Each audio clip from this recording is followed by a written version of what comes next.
kali ini kita akan membahas khusus mengenai perkembangan teori atom. Dalam ilmu fisika dan kimia, teori atom merupakan salah satu teori yang digunakan untuk mengenali sifat dari sebuah benda. Teori ini menyatakan bahwa seluruh benda yang ada di dunia ini terbentuk dari adanya atom-atom yang saling menyatu. Tentu, teori ini bisa diterapkan di berbagai jenis benda termasuk padat, cair, dan gas. Demokritus merupakan tokoh ulung terkait teori atom. Ia merupakan seorang yang pertama kali menemukan teori ini pada awal abad ke-5 sebelum Masehi. Di dalam hal ini, Demokritus mengemukakan bahwa benda-benda ada yang bisa dibagi menjadi beberapa atau banyak bagian yang sangat kecil yang tidak dapat dibagi lagi. Nah, bagian inilah yang dikenal dengan istilah atom. Selain itu, pada penjelasan mengenai teori atom yang ia temukan, Demokritus mengatakan bahwa ada perbedaan sifat material yang berbeda atau memiliki perbedaan yang dibedakan dalam beberapa bentuk, massa, serta ukurannya.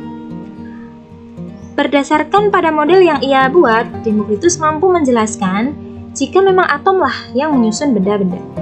Kemunculan teori ini menjadi salah satu tonggak pengetahuan yang penting dan memberikan perbedaan yang cukup signifikan. Dalam perkembangannya, teori atom ini dinamakan teori atom Demokritus sesuai dengan nama penemunya. Seiring waktu berjalan, teori atom juga mengalami beberapa perkembangan yang cukup signifikan.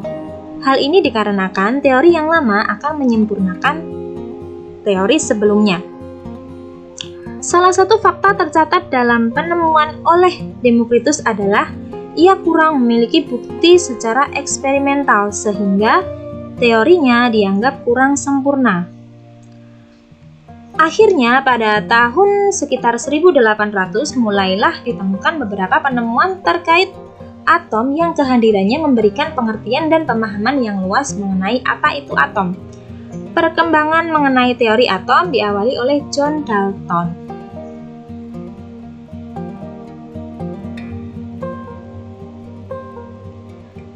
Dalam penemuannya, John Dalton mempostulatkan bahwa atom adalah bagian terkecil dari suatu materi yang berbentuk bola pejal, sehingga model atomnya digambarkan seperti ini.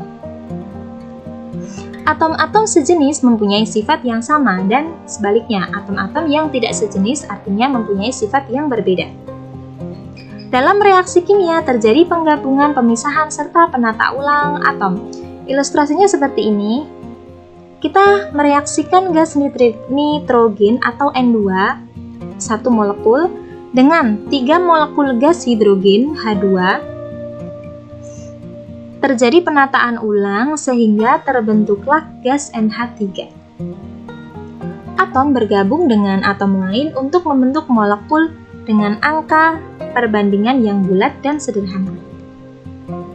Kelemahan dari teori atom adalah tidak dapat menjelaskan bagaimana atom-atom itu berikatan, lalu tidak dapat menjelaskan sifat listrik dari suatu materi, tidak dapat menjelaskan perbedaan antara atom unsur yang satu dan atom unsur yang lain.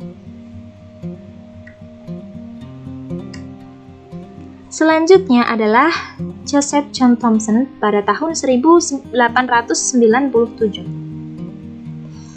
Tahapan perkembangan teori atom selanjutnya adalah teori atom yang dikemukakan oleh Thomson. Teori ini muncul setelah Dalton. Dalam perkembangannya, Thomson melakukan perbaikan terkait kelemahan yang terdapat dalam teori Dalton. Dalam hal ini, perbaikan terkait teorinya Dalton, Thomson sudah mulai menemukan gejala kelistrikan dari suatu atom. Dia menemukan partikel subatomik, yaitu elektron, melalui percobaannya yang sudah dijelaskan kemarin melalui percobaan sinar katoda. Nah, model atom yang digagas oleh J.J. Thomson, yaitu atom merupakan sebuah bola bermuatan positif yang di dalamnya tersebar elektron.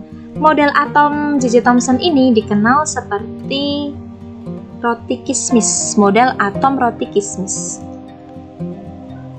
Kelemahan dari teori ini yaitu tidak dapat menjelaskan tentang susunan muatan positif dan jumlah elektron di dalam atom, serta tidak dapat menjelaskan adanya inti atom. Lalu penemuan dari J.J. Thomson disempurnakan lagi oleh Ernest Rutherford di tahun 1911. Melalui percobaannya dengan menembakkan partikel alfa kepada lempeng emas, diperoleh bahwa atom terdiri dari inti atom yang bermuatan positif yang menjadi pusat massa atom yang dikelilingi elektron seperti model tata surya. Nah, seperti ini. Sebagian besar volume atom merupakan ruang hampa. Atom bersifat netral, jadi jumlah proton dan jumlah elektronnya sama. Dan partikel penyusun inti itu adalah proton dan neutron. Kelemahan dari teori ini yaitu tidak mampu menjelaskan mengapa elektron tidak pernah jatuh ke inti, padahal elektron itu negatif sedangkan inti itu positif.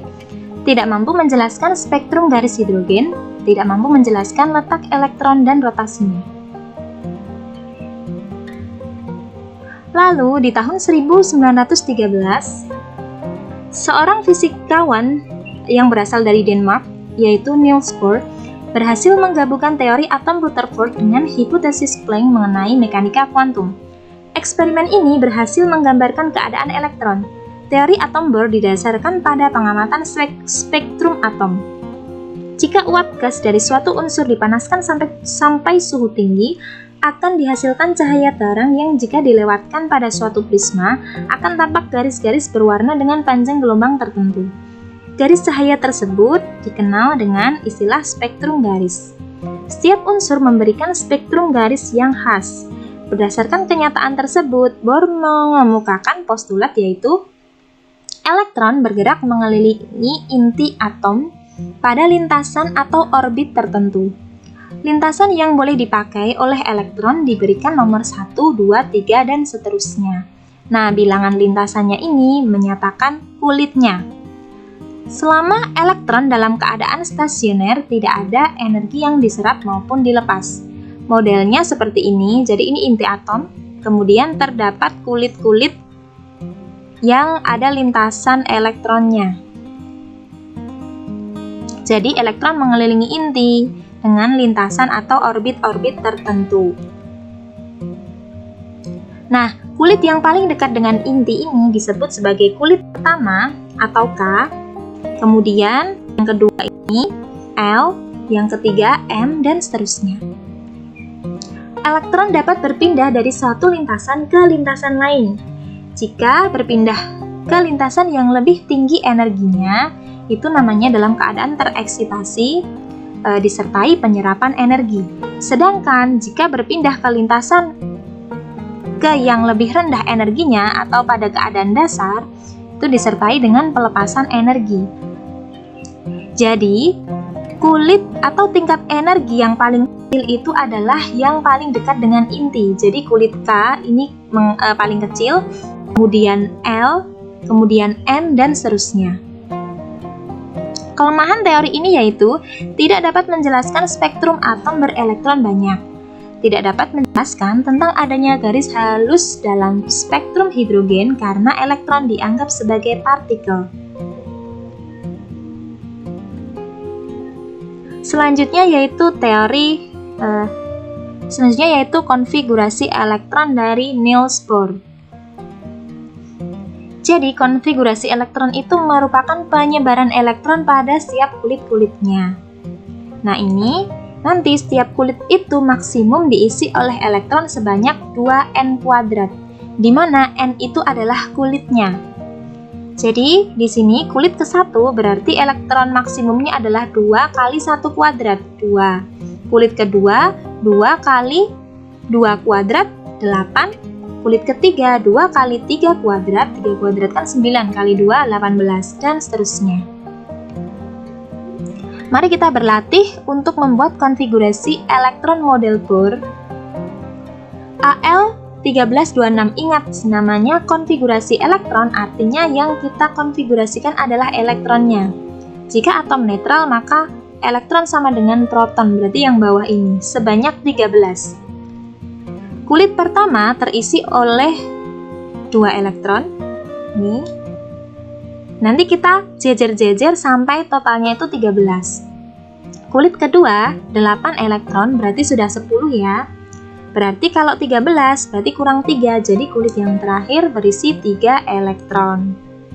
Nah, 3 ini disebut sebagai elektron valensi atau elektron pada kulit terluar. Kemudian, atom Al ini terdiri dari 3 kulit. Ini 1, 2, 3. Selanjutnya Ag4708. Kulit yang pertama terisi 2. Jadi kita pokoknya sebar nanti sampai totalnya 47 ya. Kulit kedua 8, kulit ketiga 18, kulit keempat. Nah, karena kalau kamu memakai 32 itu kelebihan, maka kita memilih tetap itu 18. Karena 18 juga kelebihan, maka kita pilih di bawahnya yaitu 8. Ini 8, kemudian tinggal sisanya 3. Jadi sisa di sini, sisa yang paling belakang itu maksimum 8. Jadi jika lebih dari 8, misalnya sisa 9, berarti dibuat 81. Atau sisa 10, berarti 82. Seperti itu. Nah, ini yang paling luar adalah elektron valensi, dan ini terdiri dari 5 kulit. Ini kulit pertama, kedua, 3, 4, 5. Untuk konfigurasi ion, misalnya ini adalah Na+, kita ingat kemarin bahwa plus ini merupakan akibat dari pelepasan elektron. Jadi jumlah elektronnya 11 dilepas 1 tinggal 10.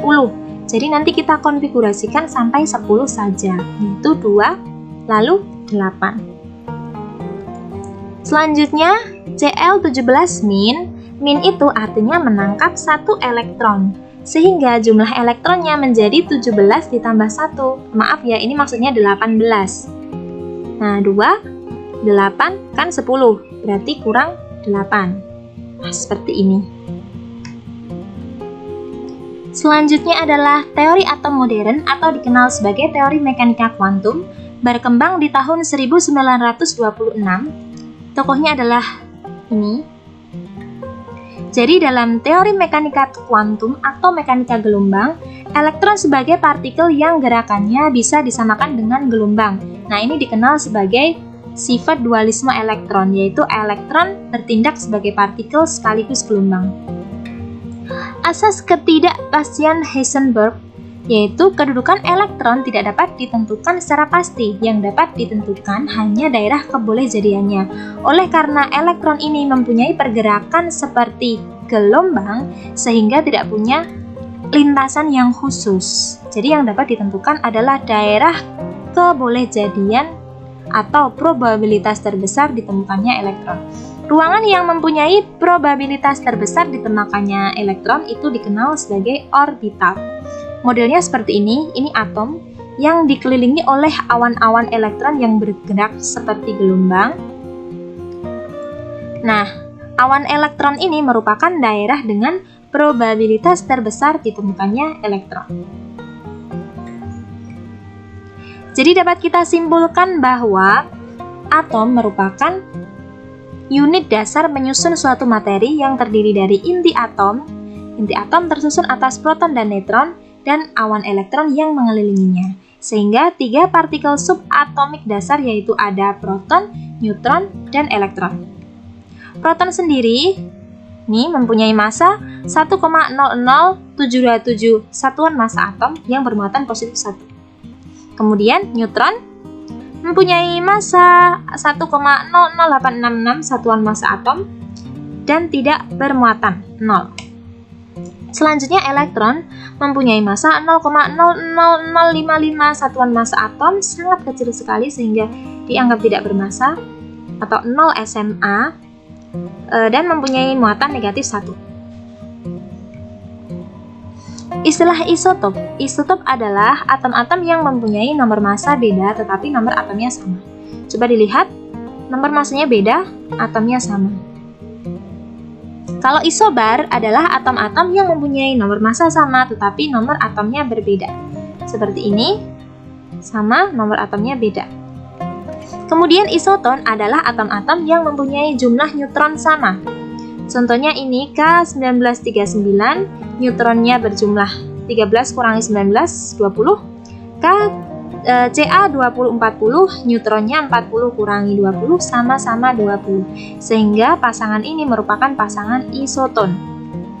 Kemudian isoelektron, berarti atom-atom yang mempunyai jumlah elektron sama. Contohnya Na11+, artinya 11 elektron dikurangi 1 dilepas 1, tinggal 10 elektron.